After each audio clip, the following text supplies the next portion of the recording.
This meeting is for 1 hour and 30 minutes. Olis S will be sharing on steps 1 and 12 for 50 minutes. At this time, please help me give a warm welcome to Olis S from Durham, North Carolina.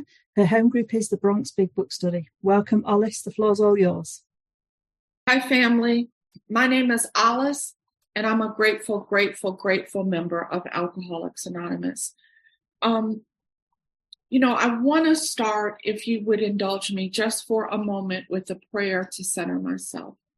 And so there's a prayer that I have printed in my house on the wall, and I'm going to read a portion of it just to bring myself into alignment. Creator, I surrender to you completely now. I yield to you everything, my body, my mind, my spirit, my finances, my relationships, my strength, my weaknesses, my past, my futures, everything I am and will ever be for all eternity. Please help me be ever mindful of your grace, even when I grieve you, even when I sin, even when I have a coldness in heart, even when I don't trust you. I ask that you empower me to turn around and go the other way, the way that pleases you. I ask that you come into my life and that you make me useful. Amen. Thank you guys for that indulgence. I really appreciate Mel and the work that Mel has done to create this space, and all through the pandemic, like we've been able to gather here in this sacred society and support each other and love each other and learn from each other. And Tamara came in and started doing work. And Tamara, thank you. I appreciate you and I love you. And I reached out to a friend of mine. I reached out to several people, but I reached out to one of my friends, John, and John joined the service group. And, one of the things that I appreciate about the entrance to this is how Mel talked about the seventh tradition, right? There are 100 plus people in the room, and the seventh tradition is $12, right? Because I'm not sure that we understand that it's not a donation. I'm contributing to myself, to the me that hasn't shown up in the room yet. I am connecting spirituality and money. I'm making sure that I'm demonstrating the love that I have, because love is a verb. So my soapbox, forgive me. So when I got the request, there were a series of steps that were available, and I took 1 and 12. I don't know why I took 1 and 12. I took 1 and 12 because God told me to take 1 and 12. In some ways, 1 and 12 is the alpha and omega, right? It's the beginning of the steps and it's the end of the steps. But I live in all the steps all the time. And so I want to talk about 1 and I want to talk about 12, and I want to talk about how they're related in my recovery today. But I want to begin by talking about the video that we had. For those of you that were here early, when we started, we played A Change Is Gonna Come. And A Change Is Gonna Come is an old, soul song. And it really is a song about struggle and a song about hope. And that's what Alcoholics Anonymous has been for me. It's been a story of struggle and a story of hope. Nobody gets to Alcoholics Anonymous on a good day. My sobriety date's May 21st, 1987. In the years that led up to my coming to Alcoholics Anonymous were not the victory years. I was not on a victory lap, right? And I say this to people because we don't get here on the wings of victory. I didn't come to Alcoholics Anonymous. And a lot of my friends that are here will share their stories and talk about where they were the moment that they were struck sober, the moment that they got the gift of desperation. And for all of us, it's a really dark place. In the book Alcoholics Anonymous, in step 1, Bill talks about how it's darkest before the dawn. That this relationship, we think sometimes about struggle and about hope, or about step 1 and about step 12 as being on the polar opposite ends of a spectrum, but they're not. They're not at all. That sometimes the struggle that I have, where I feel defeated, I feel powerless, I feel hopeless, I feel broken, my soul's on fire, that can be the moment before a surrender that brings me to joy and freedom and happiness. I'm going to read step 1 and I'm going to read step 12, and then I'm going to launch in. By way of qualification. I have a home group that I'm playing hooky from, but I have a home group, the Bronx Big Book Study. It meets every single night at 9 p.m. Eastern time for an intensive line-by-line study of the book of Alcoholics Anonymous. And there's a meeting that follows that, a parking lot. There's a Wednesday newcomer meeting. There's a Saturday women's meeting. There's a Sunday Big Book Study. And I've been booking the once a month last Friday workshop where I invite a member in to do a workshop on something that I know they love, right? If you stick around and you listen to people, you know what they love. And so I have a sponsor, Nancy C. out of Downing. I sponsor people. And I answer my phone and I answer calls when people call me and ask for help because, the best way to say it is how I hear my friend Ralph say it. Like, I've gotten a blessing to be a blessing. I didn't get a blessing for me to be like, oh, things are swinging my way now. I believe that I receive a blessing to be a blessing, right? In the blessings that I receive, my notion of what that is has changed over time. Just to be alive, to wake up, mostly in my right mind, right? Mostly healthy. The gratitude that I have today is different than the gratitude that I had when I got here. When I got here, I was just happy to not be drunk, to not be humiliating myself, to not, to know where I was. And today I have a different kind of gratitude, a deeper kind of gratitude. And, my friend Brenda J., who's here, says that it's not so much the time that we have, right? I've got 36 years, but, what if I did nothing with it, right? It's what I do with that time. How have I used it? How am I using it right now? So that's really what I want to talk about. So let me read 1 and 12. We admit it. I love that it starts with we, right? Because it's a collective experience. The book says I might be but one man alone, right? Maybe I could do that. And some people really have gotten sober Rolo solo. But the fellowship, the camaraderie, the democracy that pervades the vessel, right, is extraordinary. And so we admit it. And what is an admission? That I finally am able to see some glimmer of the truth and admit it, tell the truth about it. For me, admission and surrender live together. They're standing next to each other. That we were powerless over alcohol and that our lives became unmanageable, right? And so when you read the first step sounds like there are 2 parts, right? I'm powerless and my life is unmanageable. But over time, I've come to see the first step as a 3-part deal. The first part is that I'm bodily different than my fellows and I drink and I get thirsty. I can't not drink. For anybody that's new, and we got a bunch of new people, man. Andrew got 4 days. Welcome, Andrew. Welcome back, baby. Welcome. We've been praying for you. We really have. We're always praying for the new people. This thing in my body, I have to see it. And I have to see that the first step isn't, I can't drink. The first step is I can't not drink. I can't not drink. The horror and the hopelessness of that. When I realized I couldn't control what I put in my mouth. That I swore to God I wouldn't and I did.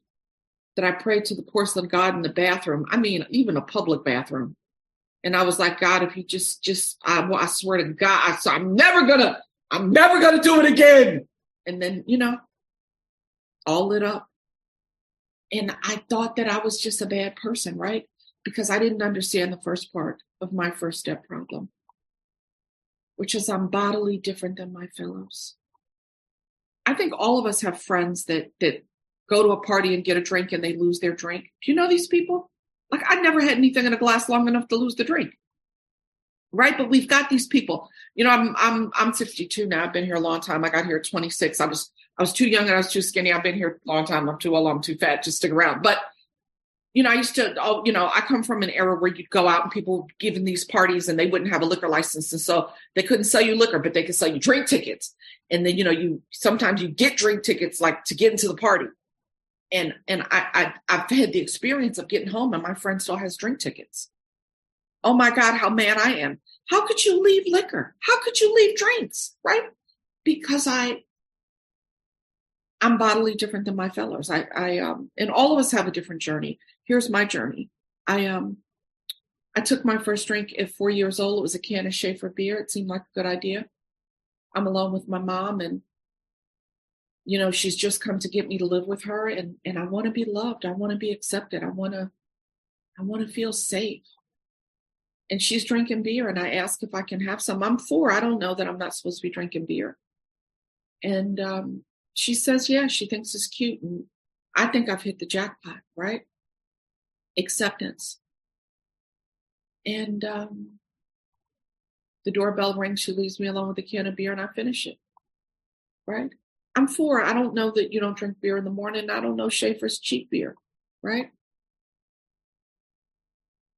When we were, by the time I was 8, I think when I was 5, we moved from 96th Street between Broadway and Amsterdam in like a kind of a tenement to 90th between Broadway and Amsterdam in a doorman building, like swank with the marble lobby and the polished banisters and the doorman and the cap and the suit. And,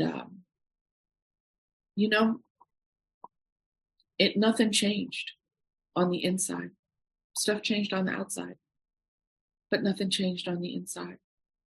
And my mother's the most powerful person in my life, and she seems to be dependent on this stuff in a cup.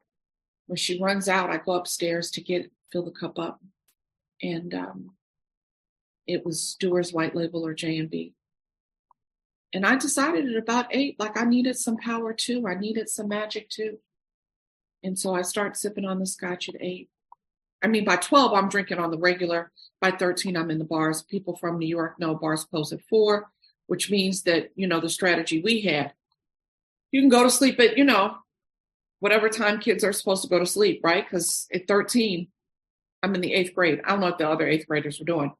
But, I'd go to sleep and I'd get up. And once the adults were sleeping, get up and go out.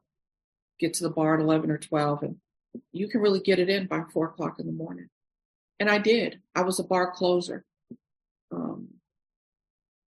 Just when I look back on it, I realized it was the only normal life. And why do I tell you this? I tell you this because really early on, I was bodily different than my fellows. I didn't know it at the time. When I got to Alcoholics Anonymous and they were like, oh, an allergy to alcohol. I was like, I don't break out in a rash. I could drink grown men under the table, because I didn't understand that an allergy is just an abnormal reaction to something. And it was abnormal? How much I could drink. I'm 135 pounds, 137 pounds soaking wet. And I'm like, really, I'm drinking grown men under the table. And I was proud of that. But this first part of my first step problem, this thing that's in my body that's different, is really important to know. But if I don't put one in, it's not at issue. See, it's only when I have liquor in me or a few days after I have liquor in me that the physical allergy is in play. It's not the thing that does me. The thing that does me really is on page 23. It tells me, right? If I know bad things are going to happen, like why do I drink? I know bad things are going to happen. Well, it's because the problem centers in my mind, right? It doesn't emanate from my mind, but it centers there, right? And I have this voice in my head, and it sounds like me. And it's a liar. She's a liar. She tells me things that are not true. There's a whole chapter in the book of Alcoholics Anonymous on the second part of my first step problem. The chapter more about alcoholism, which I love. I really love that chapter. And it gives me these 4 examples, right? I'm going to summarize them for you. The first example is I haven't had a drink in a long time. I can safely drink. My boyfriend, the carpet slipper dude, right? The carpet slipper dude has kept me sober over the last 36 years a number of times. When I got to Alcoholics Anonymous, this woman was speaking at a conference and she said, if you're an alcoholic, you shouldn't drink. I mean, obviously, right? And if you're not an alcoholic, then not drinking should be easy. That one was rough. That's rough. So if you're here and you're like, I don't know, If you're living, 10 years and day 2, that it's its own answer. That's its own answer. If not drinking's not easy, it's its own answer. And so the reason I keep going back is because I can't tell what's true. And the voice in my head tells me things that are not true. And I listen. Why? Because I'm desperate for relief. I was recently in Toronto and Mildred spoke, and Mildred said, it's not relief. It's not ease and comfort. It's a sense of ease and comfort. That's right. It's just a sense of ease and comfort. I trade anything for a sense of ease and comfort when I get uncomfortable enough. Anything. My dignity, anything. My body, anything. I'd for sure trade you. And this voice in my head says these things that are not true, right? The other 3 examples in that chapter. I can do part of the work and get all the benefit, right? That's Jim. Jim got so crazy that he messed up good whiskey by putting it in milk. Who does that? Yeah. And it's going to be okay if I could just, have a sandwich. And the truth is that he made but a beginning. I can't do some of the work and get all the benefits. So if you're in Alcoholics Anonymous and you're not doing all the work and you wonder why it's not working, don't go out and tell people you did AA. You didn't do AA. AA is all of it. That's all of it. It's all of it. I don't pick, it's not a Chinese menu. I don't pick and choose. Now, if you do all of it to the best of your ability and it don't work, okay. But I've never met that person. So this voice in my head will tell me that I can do a little bit of work and I can get all the benefit. You know what I mean? It's like I can buy a car and drive around and look good, but never put gas in. And then I wonder why my car, right? Oh, this car is no good. No, boo-boo, you ain't put no gas in. Like, I've got to continue to invest. The third story in there is the jaywalker. And people will be like, oh, the jaywalker's ridiculous. Oh, that's the stupidest thing I ever heard. I'm going to just ask you a series of questions. You don't even have to put your hand up. I always start with this one. Since 1982, when we had a sexually transmitted disease that was terminal, have you had unprotected sex since then? Because that's playing in traffic. Yeah. There's a series of things that I do that are playing in traffic. Because that's what the jaywalker's doing, playing in traffic. Right? I can pivot to the left. I can pivot to the right. You know what I mean? It's not going to hurt this time. It's only because it was a milk truck. It's only because it was a fire truck. It's only because I was with those people. It's only because I was drinking scotch. If I just gave up scotch, okay, I'm going to... Right? I can't even see the truth about myself. When I came to Alcoholics Anonymous, the people in my life that were alcoholics were seizure alcoholics. All the women that I knew that were alcoholics, I mean, there were probably others, but the ones that I could see were seizure alcoholics. And that was what I thought an alcoholic was. If I wasn't having an alcoholic seizure, like I was good. And so for a long time, I was able to justify my behavior, like the jaywalker. Right? I break an arm, I break a skull, I break a leg, I'm going to get mended up. It's going to be okay. No, it's not going to be okay, sweetie. You're moving in the wrong direction. But my mind will block that truth from me. I am absolutely the jaywalker. I'm going to take another risk. I'm going to try it another way. I'm going to blame it on somebody else over and over until I can find the truth. Thank you guys for helping me find the truth. The last story is probably my favorite, although I love the carpet slipper dude. The last one, my friend Fred, right? What does Fred think? Fred thinks, I got it. I got it. What Fred teaches us, because Fred doesn't have a cloud on the horizon. Everything is swinging his way. And then suddenly the thought occurs, like, a cocktail, a highball. Yeah. Fred gets fleeced, by the way, because Fred is taken around for several days by a cab driver in New York. Oh man, that is fleeced. Yeah, he gets fleeced, right? And it's the arrogance that I can figure it out on my own, that I've got this. I love that in this portion of, right, the second part of my first step, the way the book explains it is that Fred meets the people with the solution to his problem. And he thinks, thanks for the information. Scurry on. I don't need you. I mean, and I've got to be careful 36 years in to not do that. I don't have to like the person carrying the solution. I just got to get the solution. I don't have to like the person carrying the message. I just got to get the message. This isn't about, I like you. This is about, I need you. And so it teaches me that alcoholism isn't causal. Things are going my way, I get drunk. Things are not going my way, I get drunk. I have the job, I get drunk. I don't have the job, I get drunk, right? That's why the book tells me job, no job, relationship, no relationship. The thing that I'm after isn't self-satisfaction, right? This is what I think Fred has. He's got the charming wife. He's got the promising children, whatever, of college age. He's got, right? Everybody likes Fred. It's only that worked. If only that worked, but it doesn't.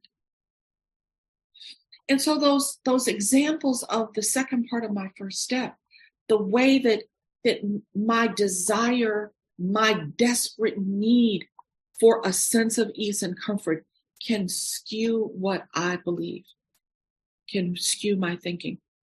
Drunk or sober, folks. Anybody that's been around for a while is telling the truth. And you know what, to the old timers, let's stop pretending everything's happy all the time. Because then when the new people hit a bump, then they think something's wrong with them. Ain't nothing wrong with you. This life. It's life. It's just life. And sometimes it's little stuff. I don't know. I decided I wanted to watch Saul last night till, 5:00 in the morning. That was not no good. And then I was up. I was hungry. I was like, let's eat this. Let's eat that. That did not work out well for me. I know better, but I don't always do better. And then I don't have a good day. That's on me. So one of the things that I do is I show up and I tell the truth about where I am. And sometimes I fall down. That doesn't matter. What matters is that I get up. And so in the second part of my first step, I've really got to understand that the mind that led me to burn my life to the ground is not going to help me build a life that is happy, joyous, and free. That it is not knowing that there's a God.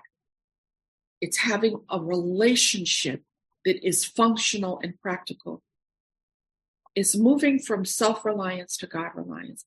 And I say that now because the second part of my first step problem is self-reliance. It's what it is. I think I got this. I want to talk about the third part of my first step problem, and then I'm going to move on. I'm past the halfway. I believe that my spiritual malady, my soul sickness, manifests lots of ways. It manifests as restless, irritable, and discontent, right? It manifests as I stay up all night and watch TV. Something's wrong. I don't know what it is. I'm figure it out though. I'm gonna write, I'm gonna pray, I'm gonna talk to people, but something's off, right? And it doesn't have to be something's off. I've gone out and spent money I didn't have, or slept with people, or cussed people out, or got drunk. I don't have to do that anymore. Now, if I just stay up too late, I'm like, ooh, something's wrong. And not like in a bad way, but in a like, how do I get back on the beat? How do I come back into alignment with the power? Because this third part of my first step problem is my disconnection. So it manifests lots of ways. I'm restless, I'm irritable, I'm discontent. I'm spending money, I'm sleeping with people. That's why there's all the other 12-step programs that's used in our book, right? There are all kinds of ways for it to look. But it's ultimately, for me, is the disconnection from the source, from the creator, from the power. And what do I mean by the power? I'm going to get put out of Alcoholics Anonymous for this. There's one universe that I'm aware of. That don't mean there's one. There's one that I'm aware of. And all of it has been created by the Creator. And that's the power that I'm seeking a relationship with. The Creator of me, of the stars, of the planets, of the, here's a mind blow. Earth is like 1 million times smaller than the sun. And we're dependent on the sun for life. And the sun is a star. And there are billions of stars. Like, that's how vast the universe is. And me wanting to argue with you about what God you believe in, or that we're the only form of life, or it has to be this way. I'm telling you, if I, in a social environment, because I put up with a lot in Alcoholics Anonymous, but in a social environment, if I talk to somebody, and people have said this to me, all the people who don't believe in my version of God are going to hell. With the Buddhists that pray all day, yep.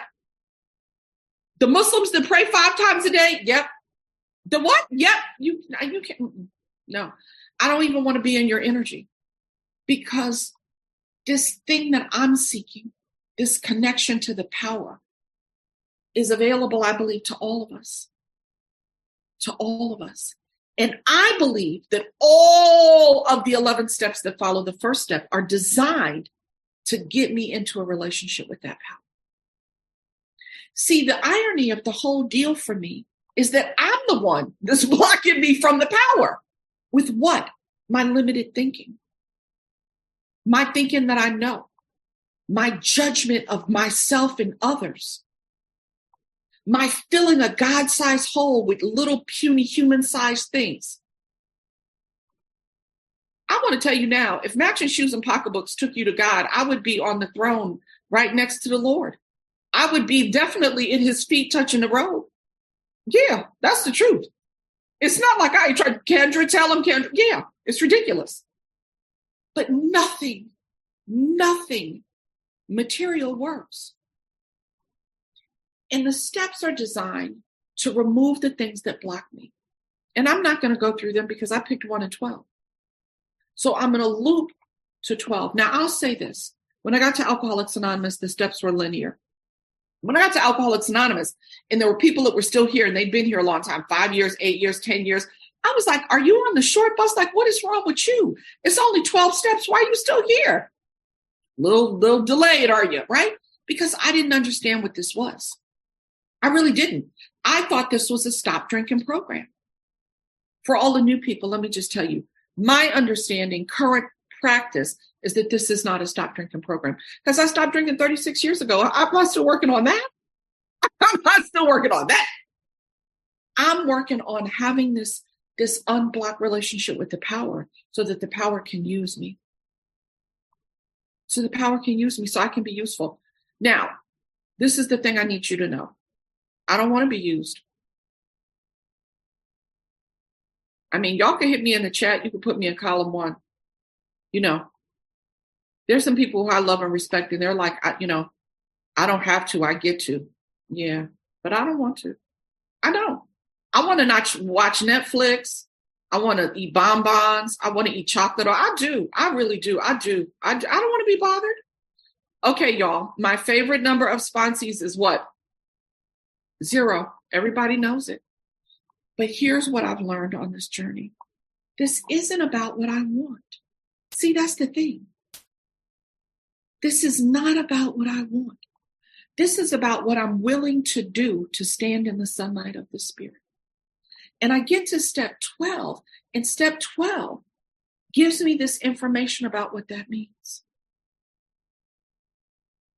Like step 1 has these 3 parts. And the most important part to me, and all the people I work with, I try to lead them to this, right? Because my job isn't to not, I'm another bozo on the bus. I'm just leading you to a power that you understand. Is to treat the spiritual malady with a spiritual solution, which is a connection to the power. It's like if I'm suffering from an illness and I go to the doctor, but then I don't take the medicine. You know what I mean? that it's not getting to God. It's having this practice, this relationship, this perpetual surrender that matters to me. And so then I get to 12, and like one, there are 3 parts to 12 for me. The first part is, I call it a prerequisite. Some people call it a promise, right? Having had a spiritual awakening as a result of the steps. Now, there are other ways to have them, right? Maybe you went to the ashram. Maybe you a Pentecostal. Maybe, you know what I mean? You could speak in tongues. I don't know. There are other ways to have spiritual experiences. But in Alcoholics Anonymous, the only thing I'm interested in is if you've had a spiritual, let me just read it out the book in case my mind ain't good, because I told you I had no sleep. Having had a spiritual awakening. Now, I want to distinguish, and this is my understanding. It's not clear in the literature to me, at least not in the book, the big book. I want to distinguish between a spiritual awakening and a spiritual experience. I do. Now, in the appendices, the second appendices, spiritual experience, I got 20 minutes. I'm going to read that. It's not as clear. Come on. Who got their book? 567. Come on. Let's do it together. So the term spiritual experience and spiritual awakening, both, are used many times in this book, which, upon careful reading, shows that the personality change sufficient to bring about recovery from alcoholism has manifested itself among us in many different ways. Don't sleep on it. What is it? Remember, I'm talking about step 12. What is it? It's a personality change sufficient to bring about recovery. So if you think that you can keep being who you've been, and then you're going to get a different outcome, that's not been my experience. I got to Alcoholics Anonymous. I was unreliable, unemployable, undependable, unkind, untrustworthy. I was just And I had to change. I had to have a personality change. The way that I interact with you, the way that I respond to the world around me, the way that I think, my thinking and my understanding had to change. My internal world had to change. I had to have a personality change, not a little one sufficient to bring about recovery. And it can happen a lot of different ways, right? Yet, and it's true that our first printing, not the first edition, the first printing, because this appendices was added in the second printing of the first edition. They realized quickly, right? Yet it's true that our first printing gave many readers the impression that these personality changes or religious experiences, or, right, a personality change or religious experience, right, must be in the nature of a sudden and spectacular upheaval. Happily for everyone, this conclusion this conclusion is erroneous. So here's the deal. Some people, the founders, even today, believe that I need to have this sudden white light experience to work the steps. Some people work the steps that leads them to a spiritual awakening. I'm not arguing with you about which way. I mean, I can't go to bed at night like I'm supposed to. What am I going to tell you? I'm barely making it here, folks. 36 years in, right? It's your journey. It's your journey. Among our rapidly growing membership of thousands of alcoholics, such transformations, though frequent, are by no means the rule. Most of our experiences are what the psychologist William James calls the educational variety, bit by bit, little by little. Bit by bit, little by little. Right? Bit by bit, little by little. What's that look like in my life? What's that with skin on it? I go to the store. Let's use the Trader Joe example. I get to the parking lot. There's flowers at the bottom. Oh, I forgot those were there. I didn't pay for those. I took them back.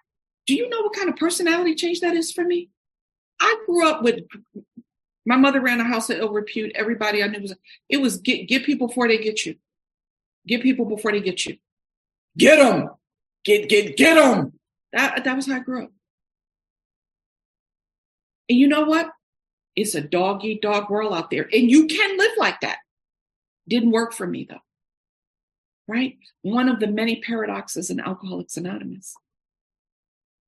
That when I get out of the rat race, ain't no rats. I don't know if that was a good analogy, but follow along, folks. You know what I'm talking about, right?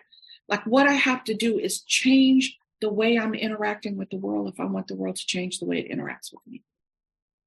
I have to do that. And that's my personality change. Finally, he realizes that he's undergone a profound alteration in his reaction to life, right? That's what I'm after. That such a change could hardly have been brought about by himself alone. What often takes place in a few months could hardly have been accomplished by many years of self-discipline. I'm going to just skip to the end. There's a principle, which is a bar against all information, which is a proof against all argument, and which cannot fail to keep a man in everlasting ignorance. That principle is contempt prior to investigation. Why am I reading that? Because this first part of the 12th step, right, having had a spiritual awakening, as a result of these steps, requires that I not have contempt prior to investigation, that I'm always setting things aside, that I'm willing to change, that I'm on this path, whether it's educational or white light, to be different than I was when I got here. And then here are the last two parts. And I can only do these parts, the second two parts of the 12th step, in my experience. I can only do it if I've had the first experience, right? If I've had the spiritual awakening. The last two parts are that I carry the message. And the last one is that I practice the principles. Well, why can't I do them if I haven't done the first part? Well, I'm going to carry the message, but I'm going to carry my message. That's what I'm going to carry. I'm going to carry my message. You know, one of the things, I hope that you guys have joined me in unspotlighting myself. That makes me very uncomfortable. And let me tell you why, spiritually. Because I think that the goal of Alcoholics Anonymous is for me to not be in the spotlight. I cannot center me. No, I can't center me. When I'm centering me, I'm in trouble spiritually. When I'm centering myself, I'm in trouble spiritually. And we see that in Alcoholics Anonymous. People get a service commitment, and then it's about them. You know what I like? I like being the booker. I like the back. I really do. I love the back. I speak because people ask me, and I haven't learned how to say no. My friend Brenda's helping me, but I don't have no down pat. But the thing I really like is the stuff that's in the background, because it's dangerous for me to be in a position where I'm centered, because it's easy for us to then think we know, we have the answer. And with 36 years, yeah, there's some people who probably think that. You know what I think? Man, thank God I got today. Just thank God I didn't. Thank God. Just another bozo on the bus. Now, I've got some tools and I know some things. I don't want to pretend I haven't grown. But the message that I'm carrying today is the message in the book of Alcoholics Anonymous. If you invite me to a meeting, I don't care what the format is. I'm going to bring my book and I'm probably going to read out of it. You ain't got to invite me back. I'm carrying the message as found and as I understand the book Alcoholics Anonymous. And the reason we call it a magic book is because I can only read and receive messages at my current level of understanding.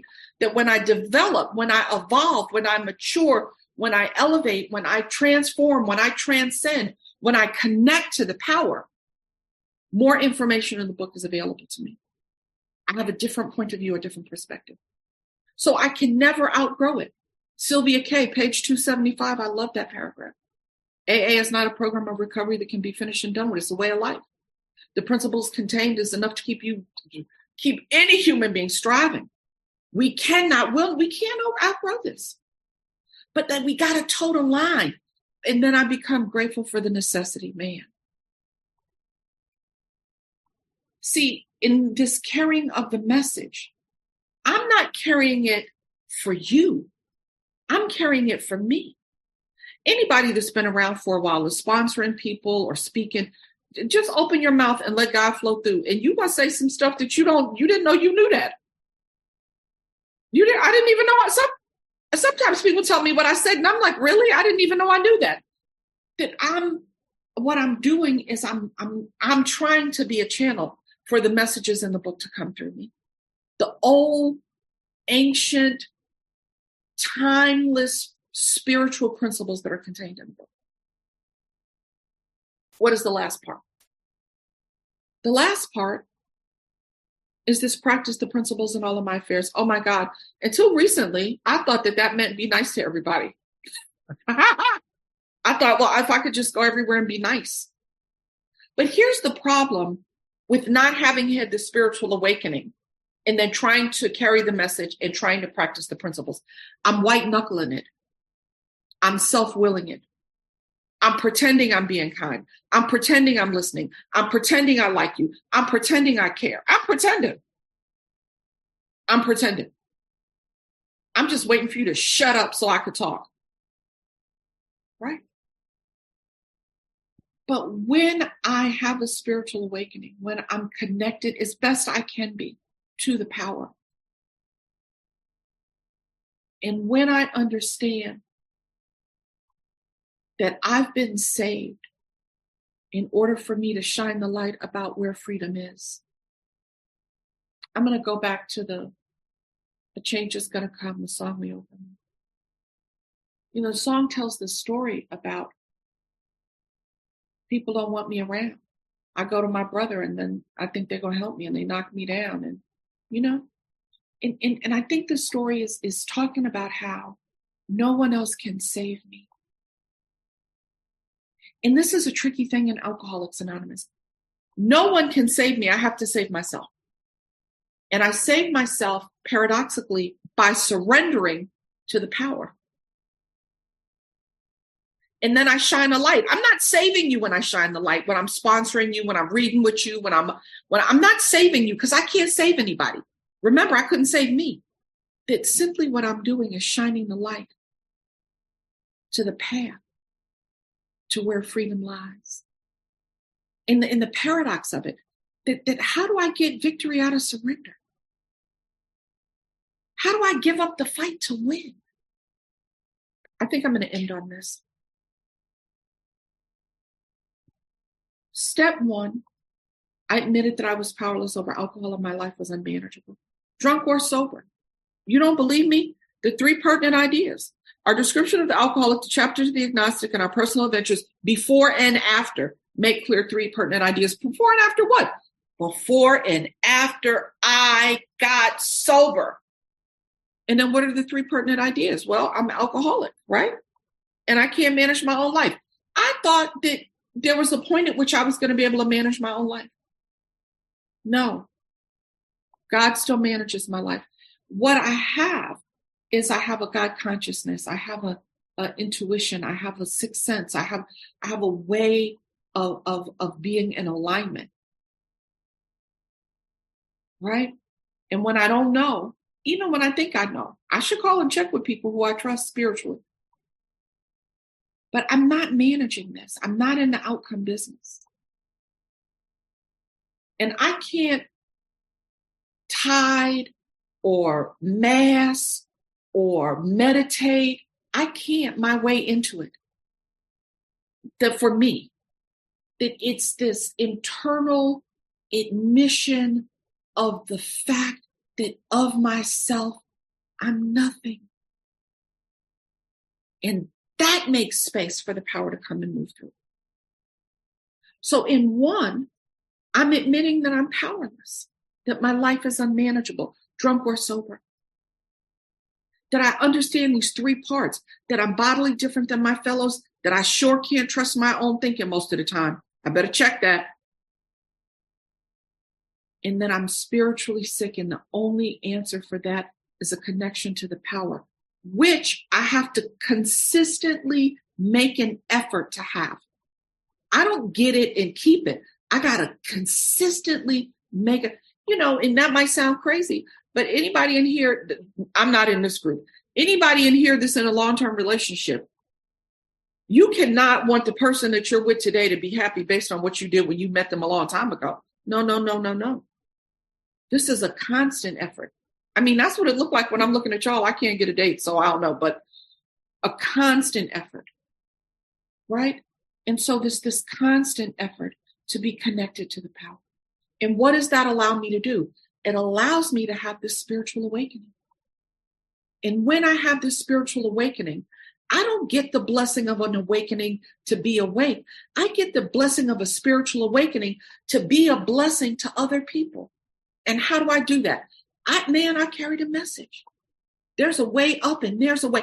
For the new people, you never have to drink again. You never have to feel like this again. Never. Now you can. You can. Can't nobody take that from you, but you don't have to. And I don't think that it's a spiritual path, not a religious path. It's a spiritual path. And then I get to go out and fumble and stumble through life, attempting to be a servant of God everywhere. In the supermarket, on a date, at the checkout line, in the business meeting. This is what I think is the high-end spiritual benchmark for us. If you could be spiritually fit in the business meeting at your home group, yes. Here's what the people are. Let me talk about me. I don't know about you. I've been here 36 years and I know the principles and the concepts. I know the traditions, and you just got here. You got 2 days again. Shut up. That's what I be thinking, right? But no, that's not how it works. That God speaks through everybody. And my job is to shut up and listen. Ooh, that's hard. Yeah, that's hard. That the spiritual awakening that I have prepares me to go out into the world and learn how to be a worker among workers, a friend among friends, to be shoulder to shoulder, not better than, just shoulder to shoulder. You know, I'm not a person that prepares to talk. You preparing people, you know who you are. They come in, they have these little snippy things, and they begin with a story and they end with a story. Yeah, I'm talking about you. And I don't do that. I don't have that. I'm not that, I'd be like, I got to get home, right? I'm out running errands because I'm trying to squeeze everything I can into life, every moment. And the thing that I hope, the thing that I pray is that I've talked about how the steps have become a web for me, a safety net. It's not a linear thing anymore. I don't just live in 10, 11, and 12. Man, I'm going back to 6 all the time, like Olis. Ooh, that was objectionable, right? God have all of me. I'm always in like, please free me from the bondage of myself. Things get tough and I get scared and I'm in too. Do I really believe? Can I really cross the bridge to faith? In this 1 in 12 selection was my effort to talk about how the steps are a web, a cocoon, a safety net. Every part of my life is touched by the steps. And I can only do that because I now understand that Alcoholics Anonymous isn't a thing that I do off on the side. Alcoholics Anonymous is the basis for my life. That it is the foundation of all the other things that I do. It's how I treat the hairdresser. It's how I decide who to engage with. It's how I talk to people. It is the basis of my life. And in step 1, I see the problem. And the problem is that on my own, I'm sunk. And in 12, I found the answer. And in the answer, I understand that the way that I stay in the solution is to be of use to the people around me. So thank you guys so much for having me.